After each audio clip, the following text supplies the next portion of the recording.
Yo, what's going on, Nomads and Drifting Podcast listeners? I'm Brian. And I'm Monica. And welcome to the Backspace Nomads Podcast. We're sure our nerd for gaming, movies, and all the dork in between.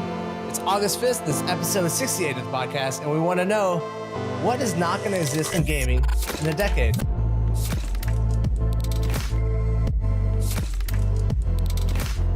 Well, Monica, you got 1 decade. Something's going obsolete. What's leaving gaming? I thought about this. Okay. I went down different routes. Roots. Okay, routes. And I decided that the thing that's not going to exist in gaming in 10 years, controllers. You mother... Controllers? Let me tell me about it. What do you mean, you mother? Is that what you were going to say? Yes, that's my answer too. Really? Yeah. I'm so glad I got to go first then. So I thought about it and I was like, okay, so where would we go? I mean, I know later on in the podcast, we're actually going to be talking a little bit more about like gaming inclusion. And there are elements of like what's happening in gaming. And I think that we can expand upon that when we hit that. Yeah. That's our segment called Toxic Men in Gaming. But for right now, what I really think is actually going to happen within gaming within the next 10 years, and this is stemmed from a couple of different reasons, is I don't think we're going to be holding on to anything necessarily in order to game anymore. Yeah. I think more and more it's going to be our actions. We're going to be interacting with games through our hands still, but not by physically holding on to something. Mm-hmm. So when we're talking about futuristic like movies now where you're just like dotting the air like boop, boop, boop, ba-deep, ba-deep, boop, swipe, swipe, swipe. Like that's what we're going to end up doing, I believe, within the next 10. Is that where you were at too? Kind of. I don't want to be interacting with stuff. I don't want to be using my hands at all. I don't want to control anything except with my mind. You know, we got this technology where like paraplegics are like plugging into like new legs and stuff with their minds and stuff. Yeah, I want to backwards engineer that. And like, I just want to think about what to do because like I'm getting older, Monica. And like, you know, I still think my mind is sharp, but like between the hands and the brain working together, that's not as quick as it used to be. The hand to eye just isn't there. And so I don't want to be touching anything. I don't want to be like, well, let me grab my sword. No, I want to think about grabbing my sword and then my character grabs the sword. Like that's where I want to get. I'm down for that. And honestly, it's because I just want to constantly be snacking. I want to be like swinging swords, building stuff while I got Doritos in my hand, drinking a Mountain Dew at the same time. This is the future I want to live for. I'm exhausted. No, I've been gaming forever. It's exhausting. Let me just sit there, snack, drinks. It's fantastic. Brian, I'm not gonna. Why are you yelling? For one, also, I'm not gonna let that happen to you. That's what. What's that movie with the little robot and everyone's so big that they just zoom WALL-E? around. WALL-E, yeah, like that's the world that I want to live in. Yeah, that seems. Yeah. What's so wrong with those? It's the most relaxing human experience I've ever seen in my life. Oh my God. No. I do think that we are going to get there though. I don't think that there's going to be any controllers. Yeah. And that's, but it's interesting that we both thought of that.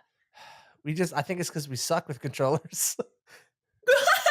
That could be it too. So I have to say really fast before we move on, is that one of the reasons why I thought of this was that some people in our community had sent some funny images to me, to us throughout the week. And one of them was this image of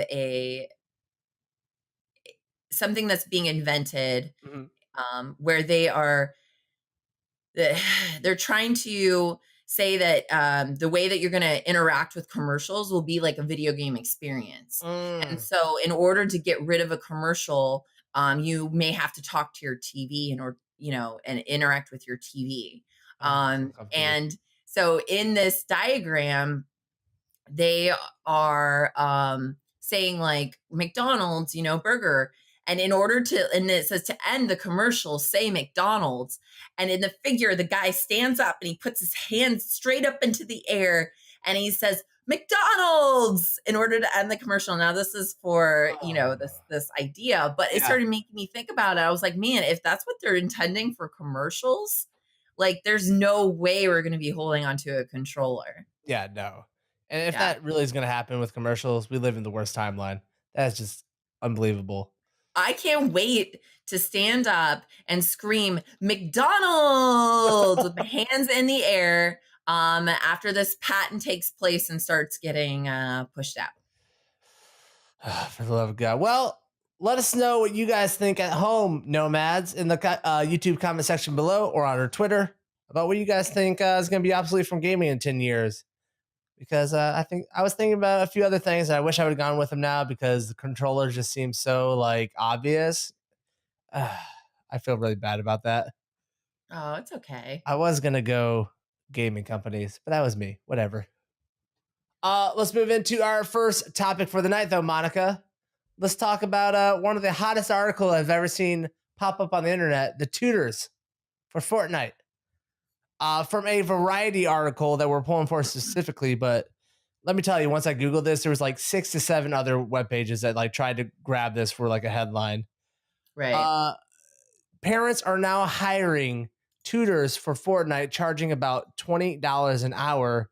Here's a quote from the Variety article quoting from an interview part of it. There's pressure not just to play it, but be really good at it, said Allie, who bought 4 hours of lessons for her 10-year-old son. You can imagine what it's like for him to go to school. Gosh darn it. My heart breaks for little Allie Jr. having to face his friends when he sucks at a computer video game. What do you think about tutors getting hired for Fortnite? So it's interesting. I think that the key element here is that gaming is becoming more and more of our social outlet. Mm-hmm. And imagine if that's what you're trying to partake in with your friends and you're not good at it. Yeah. I do think it's a little bizarre though. Like, I guess when I think about the things that I was forced into doing as a child, it was, like you're going to play soccer, Monica. Yeah. You're going to do these things and we're going to pay money for this, Mm-hmm. but we're getting you out of the house. You're not going to be in the house doing these things. You have to leave. You have to go away and we have to be done with you for at least an hour. And you're also going to get exercise, so you'll be tired later. Yeah. Mm-hmm. And this is the complete opposite of that. That's like, stay in your room more, practice more. But I don't know. There's a social construct there because this is how I'm assuming a lot of kids are interacting right now, and if you want to participate, then you have to get good. You do. And it's not for nothing. Like esports is coming down the line for these kids. Like you said, you went to soccer practice. We have coaches for football, basketball, water polo. We just don't throw these kids out in the field and be like, go do your thing. Good luck there, little Timmy. Good luck having your friends make fun of you. No, they give coaches, they give instructions. You can be taught stuff. I don't know why so many people are jumping on this like this is a weird thing. Because one, coaching in video game has been around for years. For years, from the old Counter-Strike 1.3 days, you could hire these online sport like entertainment people to coach you a little bit. They look at your VODs, they play with you, they're in your ear, they're telling you what you're doing wrong. And I don't see the big deal. Maybe it's foreign to all these new people, but with esports coming down the way it is, last week we talked about the high school esports with Play VS. I think these parents are making a solid choice. Why let your kids suck at video games? They've sucked at everything their entire life. Give them something good now. All right, give them something good. Thank you. So, but the thing is, like last week when we were talking about this, and if you guys check out our podcast from last week, we did go into a segment on high school, esports coming into high schools as far as like, varsities, in a sense. And, but at that point, Brian, your thought process was that it didn't necessarily make sense yet in high school, right? So like this coincides with that. I feel like this element, this new, like parents are paying $20 an hour to get their kids good at Fortnite. This coincides with that varsity, and you had said like that the speed of gaming was too fast. Does the fact that there's tutoring now change your mind at all with that?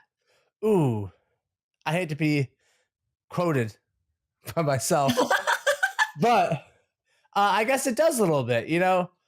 Maybe the game that is of the time changes, but I'm sure what these tutors are teaching these kids are like solid like fundamentals of like computer gaming, like mouse movement, or Mhm. how to place your keyboard, where how to set up. There's people don't realize it until you really dig into this, but like your posture while you're gaming actually affects your accuracy, um, affects how fast you can turn and stuff. Like there's a lot of stuff that actually goes into the physical input into gaming that maybe these kids are learning that. And if they're learning this at an early age and that skill set can transpose to different games, then maybe, yeah, the play VS, I'm a little bit more open to it.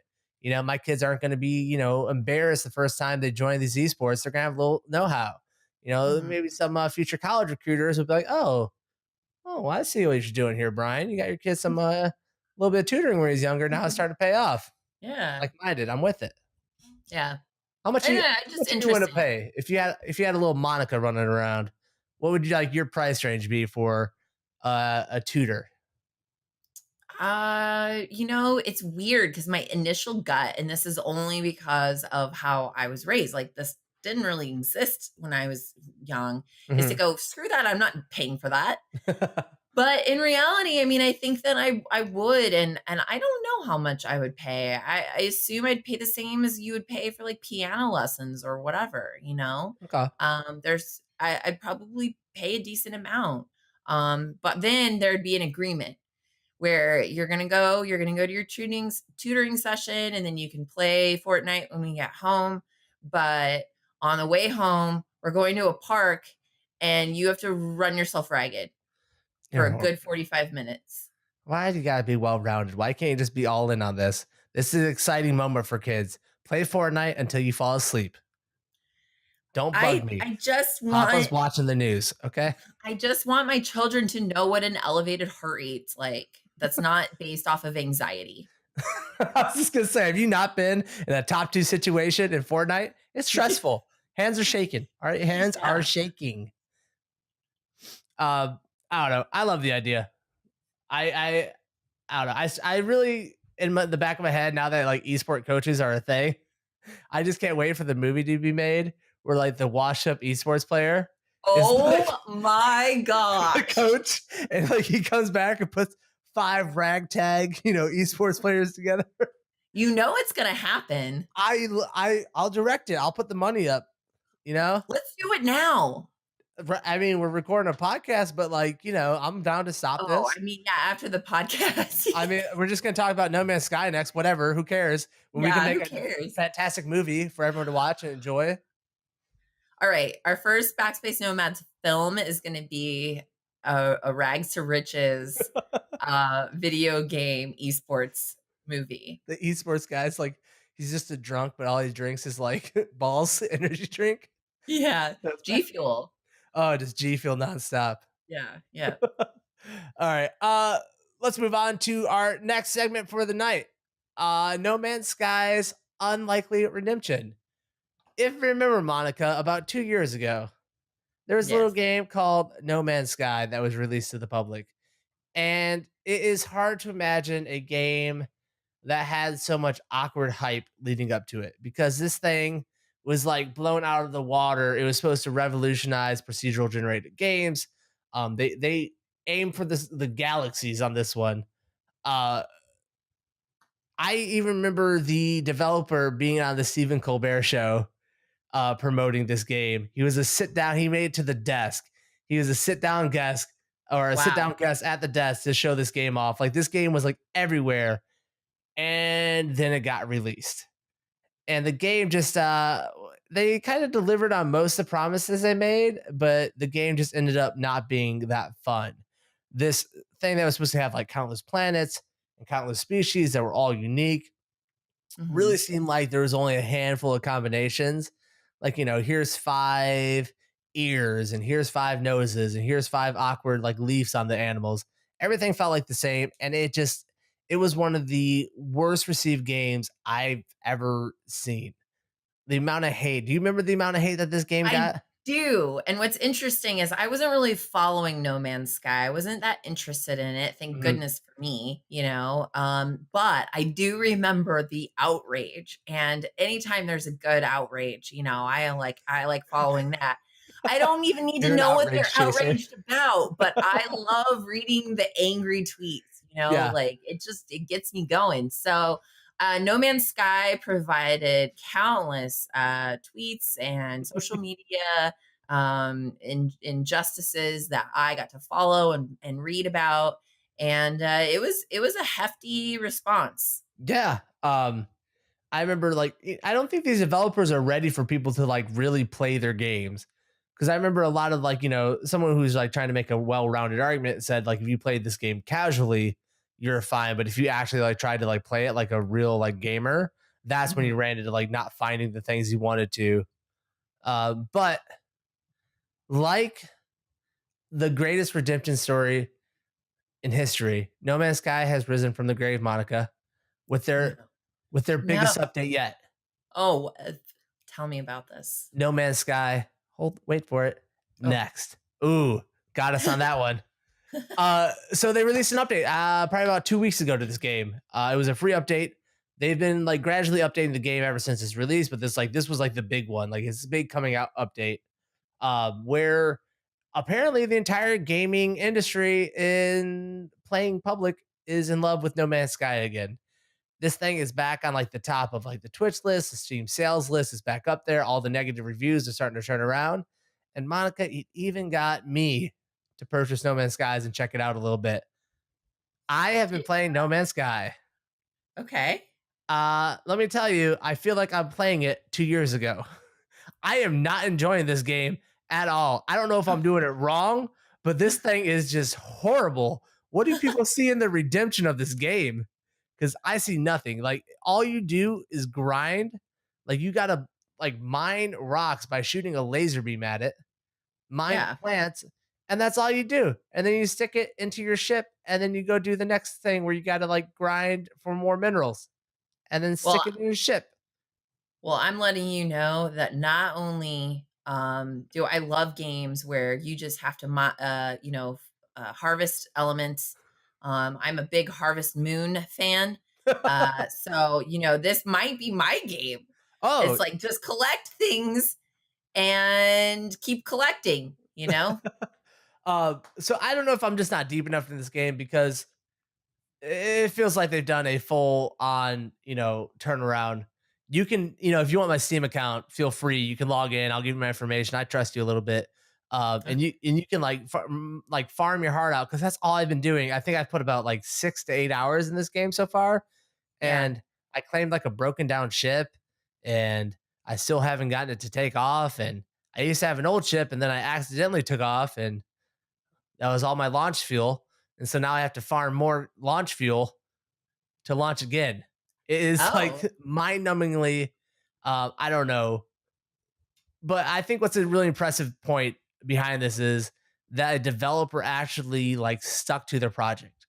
They yep. didn't drop it. They're like, all right, you know what? We under delivered. This is what the public wants. Let's start shifting and let's start getting into gear to work on these things. And for 2 years, they plugged away at this. For two Yep. years, when everyone was talking trash about them, they just like they believed in the idea. They saw the end goal. They just kept working. And I think it's like a triumph for the entire gaming industry to see that just because your game like doesn't take off at the beginning and doesn't deliver on what it can do, like keep working on it, keep finding a fan base, and then something like this will happen. What seems rare about this is that gaming is game creation is creative. Hmm. I mean, this is a creative outlet. And if you are working on something and release and it gets massive backlash, Hmm. to continue to work on it for a very extensive period of time is such a difficult hurdle to overcome in one's own psyche, I Yeah. feel like. Think Hmm. about that for a minute. Let's say you created you made a little scrapbook for the one that you love, and the Ah. person that you love, gets a scrapbook and they're like, I can tell you didn't get good stationery. And they just stab it with a knife a couple of times and say, get this shit out of here. Your instant reaction is going to be like, well, fuck, I guess I'm not making scrapbooks anymore. That didn't go very well, But in reality, what they did was said, baby, I'm going to make this right. And they went and they got that fine stationery and they fixed Ooh, it. it's heavy. It's heavy. It's It's hefty. heavy. Yeah.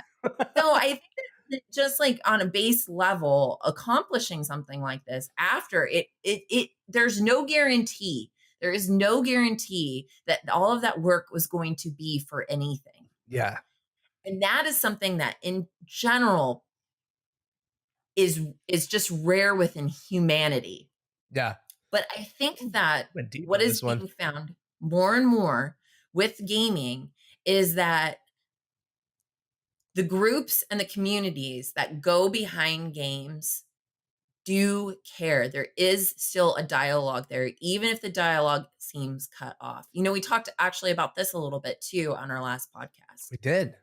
We had the Culling. The Culling came out with the Culling 2. They kind of ended their first game. They came out with something massive backlash. I mean, they even took it off Steam. Yeah. You'd have to listen to our previous podcast in order to get the details on that. But what they've done since is they put together a statement to their players, to their community base, and said, look, we want to make this right. We know we had something special and we left our path and we're taking it back. And we'll see where it lands. But if they do what No Man's Sky has done, I think it can be successful, Yeah. There are a lot of really, we've even talked on this podcast about, there needs to be more diversity in gaming. We're tired of seeing the same thing over and over. But the danger with not making the same thing is that you're competing with the same tried and true. Yeah. And I think it's going to be important that those creatives, if they really, really want to make a game and they really want to invest in it, they're going to have to invest in it despite possible backlash, and they're going to have to invest in it long term.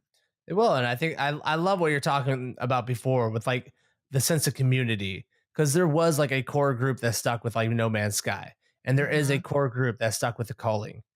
And to these gamers out there, this isn't just, like profits and losses. This is not just numbers.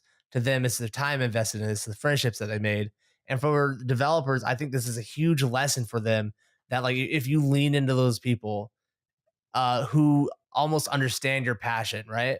And you keep at it, that they will respond and they will keep driving you. And then eventually you'll have something uh, that the entire gaming community might turn to, because these people know what makes your game good, probably better than you do.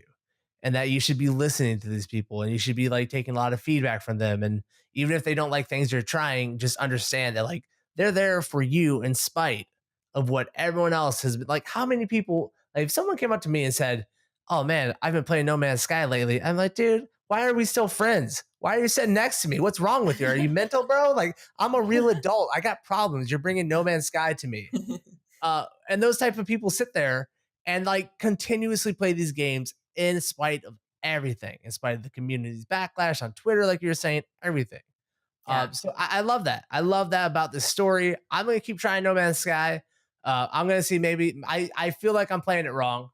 I want to, maybe I'll get on the Steam user boards, that bastion of glowing light, and like ask them, like, help me. And maybe that loving community will open its arms to me, because I don't know what I'm doing in it. And all I know is like their initial premise is exciting. When I, launched off my first planet into an asteroid belt, and then, hit my pulse engine and kind of warp speed to my next planet, and then landed on that planet while going through its atmosphere, and like I didn't hit one load screen, that kind of blew me away. I kind of got chills. It was like kind of like a experience. And I wouldn't have lived that in gaming had No Man's Sky's developer not like, worked diligently for 2 years, so I could bash their game after playing it for 6 hours. Yep. Yeah. God bless him. Well, I'm sure some of our listeners have picked it back up or tried it out, and if you have, I mean, we'd love to have you tutor Brian for $20 an hour. So I'll pay. That's my rate. Oh, I'm paying. So if you're I'm not ready going to to the tutor, park. I don't care. if you're going to the park after you get tutored, Brian, you're going to the park. Wall-E is not a documentary.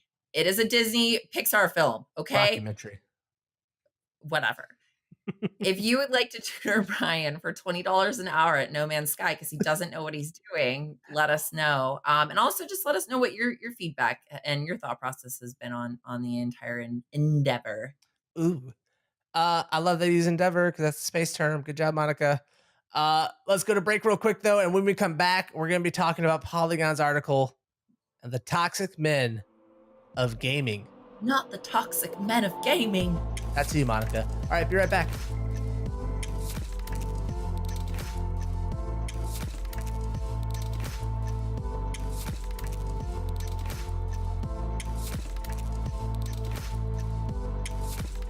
Thank you for sitting through that break, Nomads. Welcome back to the podcast, episode 68. For the second half of this podcast, we're going to be talking about this article from Polygon, Gaming's Toxic Men Explained.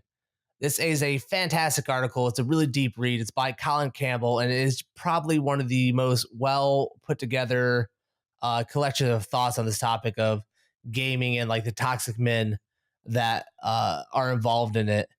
And I really just was excited to talk about this with Monica because especially me being a streamer now and going and being around it for really like 10 hours a day and really seeing it. Man, Monica, we have a toxic community of men on the internet, and it's hard to associate with like my gender online sometimes. Well, you know what's interesting too is like, I don't know if you have to associate with them. They're their own group, right? Like not everyone is partaking in this way. It's just it's a grouping of people, and I think that the second you start taking and saying toxic, I like that about this article. They're not. They specifically classify toxic men, gaming toxic men. They're classifying them in their own group, and I think that that's very important because often, too often, we classify this as absolutes. Oh, there's just, people just harass women. People just harass minorities. When in reality, not everyone is partaking in that. And when you start getting bundled into categories that you don't belong in, it can feel uncomfortable. So I really appreciated the fact that this article took that approach. Another thing is that this article goes in, it's long, it goes into great detail. There's a lot of really amazing talking points in it.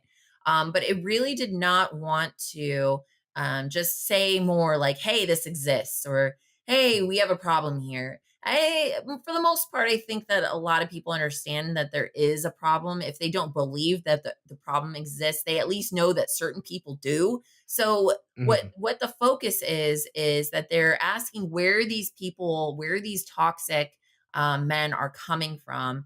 Why are they here? And why are they still staying here? Why do they still exist in this space? So just in general, I guess, there's a handful of questions that get asked throughout the article. Some of them are like, gaming has attracted many angry young men who are comfortable with harassing and abusing women. How did that come about? Why do so many in gaming exhibit a persecution complex? And the article goes into a lot of great detail by people that are concentrated on these topics. But you had mentioned something before we jumped into this segment, Brian, that you were really surprised by the history. Yeah, it's fascinating to like take a historical look at like how computing came along and how back when like computer programming started, it was kind of thought of as a more secretarial job and not something for the boys. This is for the women. They're the typers.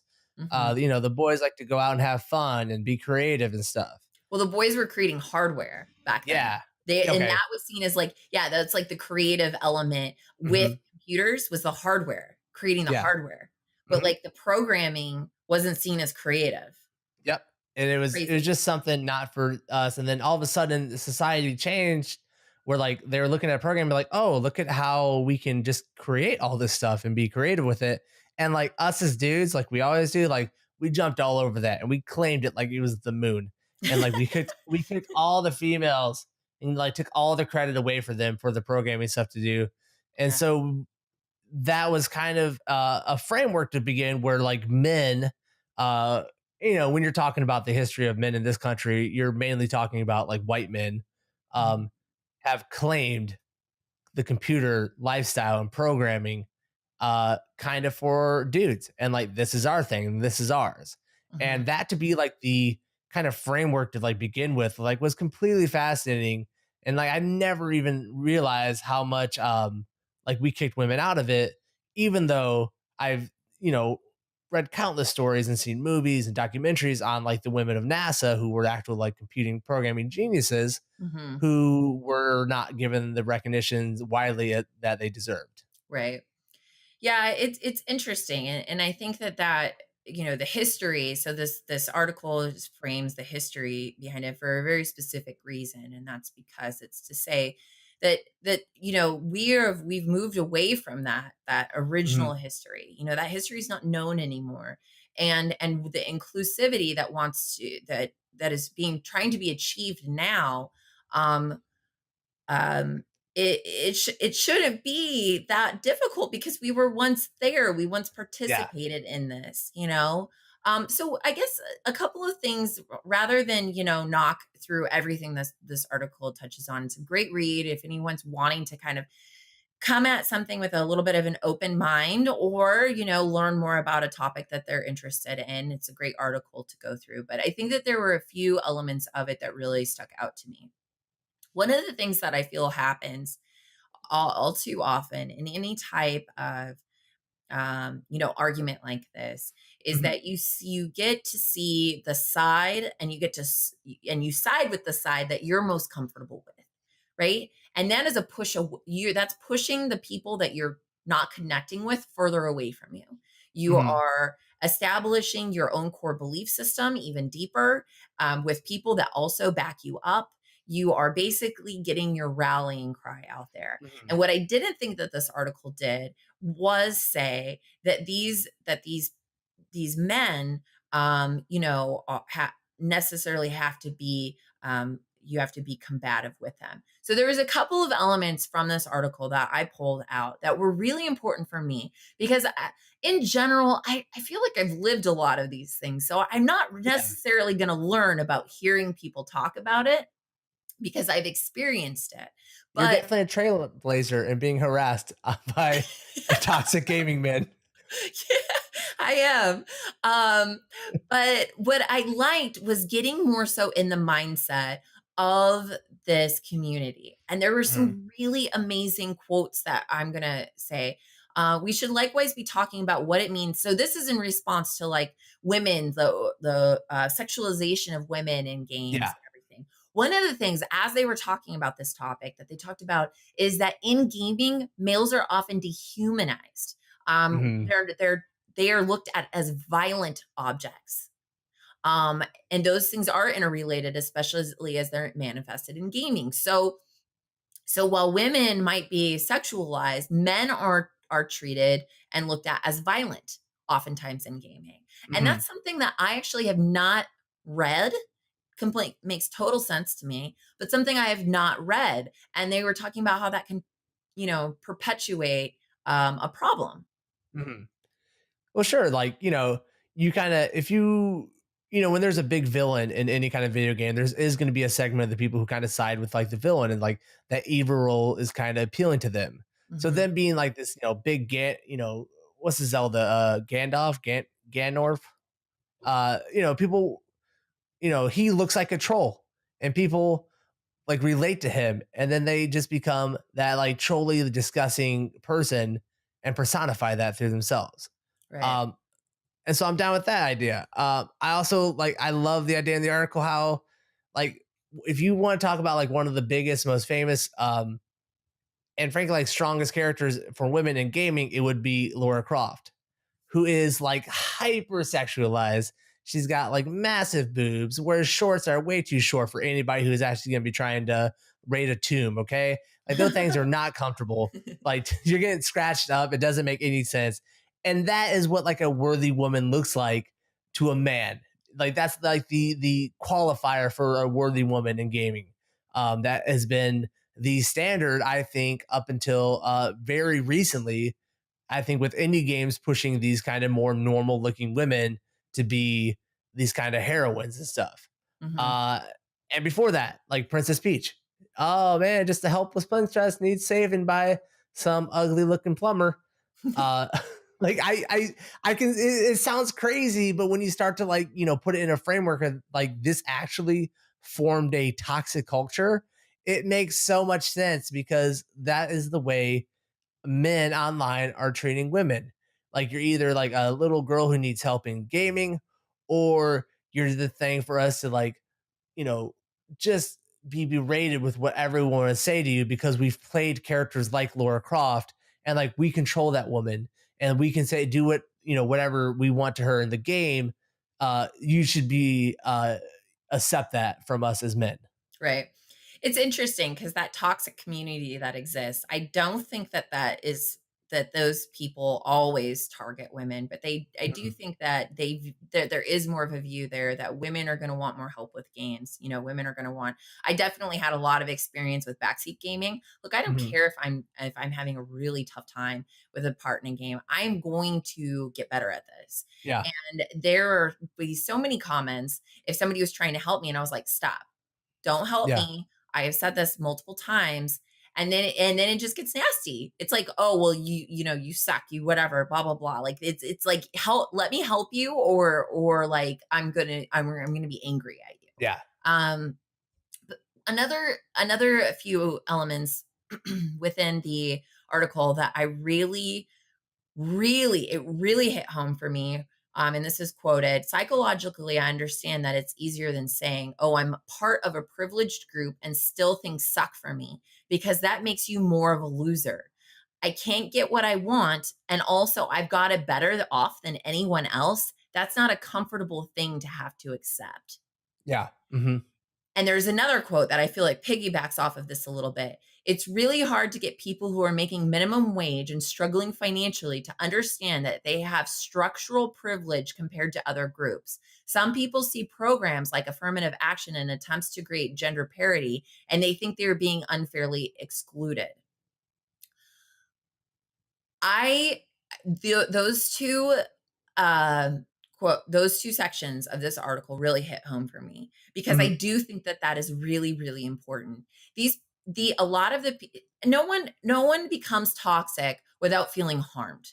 Right. These are people that have felt harmed. These are people that feel misunderstood. These are people that are not getting the things that they want out of life, that might be really struggling to achieve the things they want out of life, whether that be,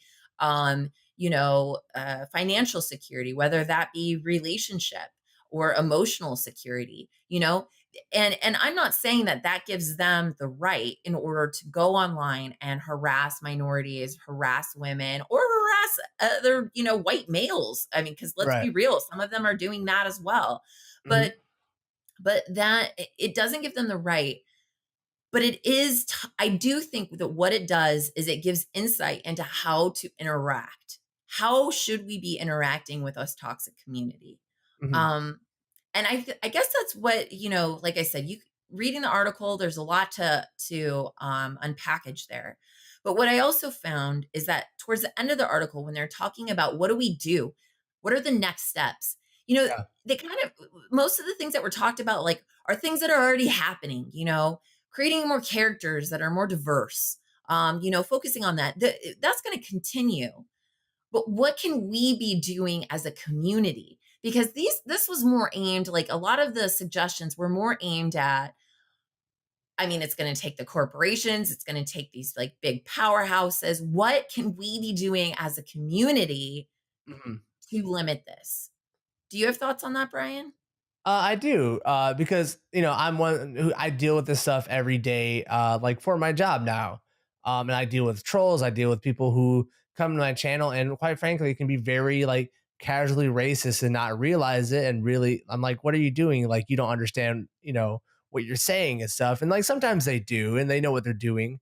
And I think that the way to handle this is I think and I know it sounds it's not the nicest pill to swallow, but you have to be empathetic to their situation because if they are privileged through this um structural privilege or whatever, and they don't realize that, then they are themselves victims of the system. Hmm. They don't realize what's going on, and you're not going to heal any of this by just yelling at them and being like, well, get the hell out of here, go screw yourself for saying stuff like that, because that is only going to marginalize them further. Right. You have to kind of like let them know, like, hey, dude, like I do it all the time in my channel where I'm like, you don't have to behave like that, dude. Like you can just be coming here, be cool, like and be friendly. Yeah. Most of these people are honestly are kids who are getting bullied at school. And when they get home, this is their outlet because they don't know how to deal with it because they don't have the capacity to deal with them getting the hate in real life, and being bullied in real life. And so this is an outlet for them to feel the same way as their abusers. And so I feel pretty sad for these kids, to be honest. Yeah. Not to excuse any of it because a lot of it's like completely vile and disgusting, and there's no place for it in our society, and especially in online gaming as we, foster more of an online community more and more over the years. Uh, but I think we just have to be more empathetic and say, and like, if if if they feel marginalized, you have to give them room to come back into the fold. Yeah. Yeah, I agree with you. I think that what it seems like that rallying cry that I talked about earlier, you can't communication. If you shut off communication, you're never going to achieve what you're aiming for, right? Mhm. And one of the things that really hits home with what you were talking about, where you're discussing with them, where you're having a conversation with them. I've noticed this more and more. Women that are in the gaming community, tend to or and not just women in general, you have somebody that is harassing you, you have somebody that is doing harsh things to you, and you yourself want reassurance. You want people to tell you what they're doing to you is wrong. um, Mhm. and then you share these elements of these what these people are doing on social media. Mhm.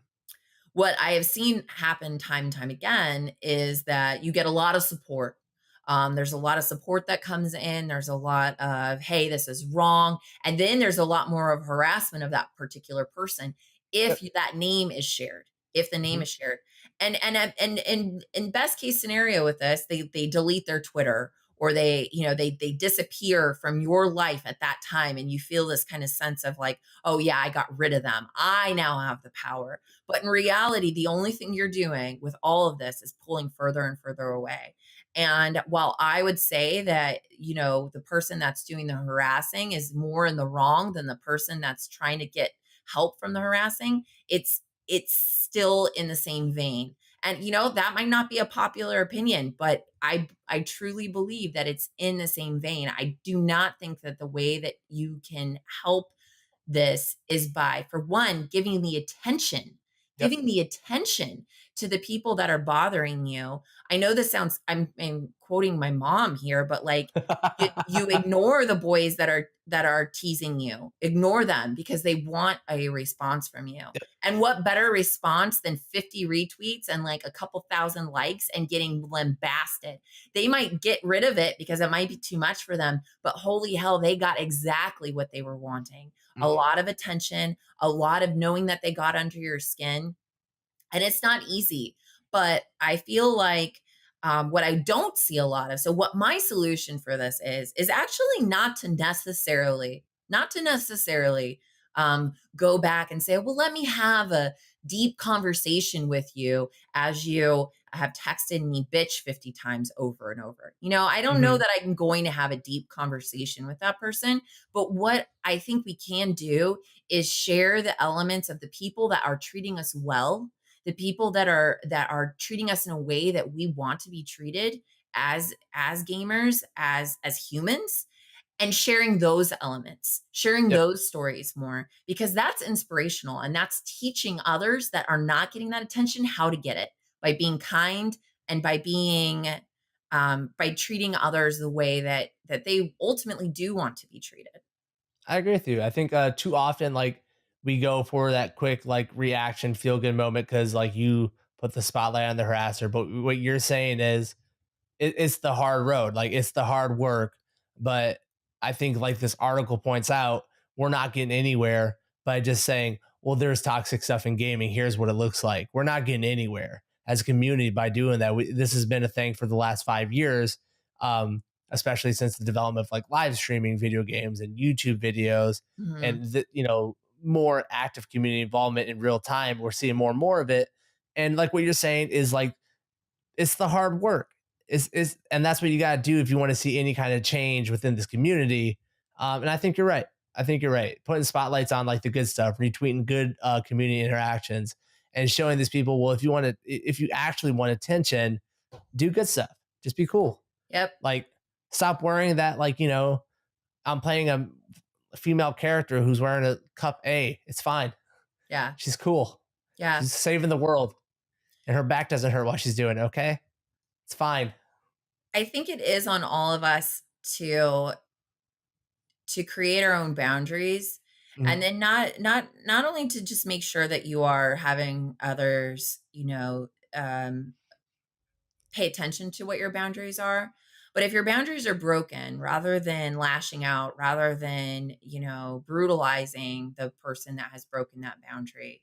And I'm not saying, like I said, I'm not suggesting here that you are sitting down and trying to have a heart to heart with everyone that's harassing you. Not at all. But we do have a lot of really good people. In reality, I would imagine that the toxic community, the toxic male community that this article is focusing on, isn't as big as it seems. It's big, but it's not as big as it seems. But they're loud and they get a lot of attention.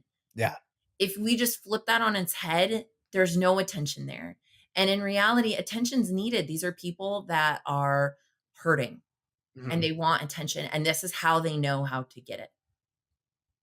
I think that's the perfect place to leave it. So that's going to do it for episode 68 of the Backspace Nomads podcast. And if you're still watching, you want to drop us a like here on YouTube, give us 5 stars on all of our audio platforms, feel free. And in the spirit of, giving back to your community what, they're giving you, we'll see you guys on episode 69 of the podcast next week. Bye, everybody. Bye.